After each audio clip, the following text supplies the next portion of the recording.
ዛሬ እንግዲህ ለላጤዎች የሚሆን ጥሩ መፍትሄ ይዤ የመጣሁት ላጤዎች እንግዲህ በተደጋጋሚ ስትወቅሱኝ ነበረ። ለኛም ይሁን ነገር ለምን አታሳየንም፣ ለኛም ይሁን ነገር ለምን አታቀርብም ባላችሁ መሰረት ለእናንተም ይሁን ስቱዲዮ ቤት ይዤ መጥቻለሁ። ተከታተሉኝ። ይህ እንግዲህ ስቱዲዮ ቤት በስማርት ፈርኒቸር የተሰራ ነው። ይህ የምታዩት አልጋ ቀን ቀን የሚታጠፍ ይሆናል። ማታ ማታ ደግሞ በመዘርጋት መጠቀም ትችላላችሁ። ታች ያለውን ስፔስ ደግሞ ለሶፋ መጠቀም ትችላላችሁ። ይህ እንግዲህ ስቱዲዮ ቤት በ1.7 ሚሊዮን ብር ሙሉ ክፍያ ነው እየተሸጠ የሚገኘው።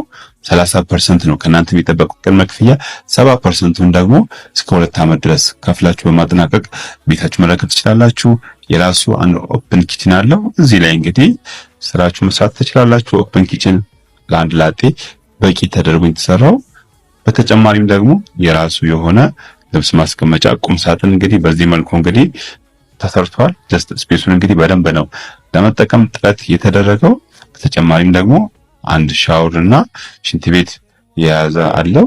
እንግዲህ ይህንን ሳምፕል ቤት ማየት የምትፈልጉ ደንበኞቼ ካላችሁ ታች በማስቀመጠው ስልክ በመደወል ሙሉ መረጃ ማግኘት ትችላላችሁ። አመሰግናለሁ። ኦቪድ ሪል ስቴቶች ነን።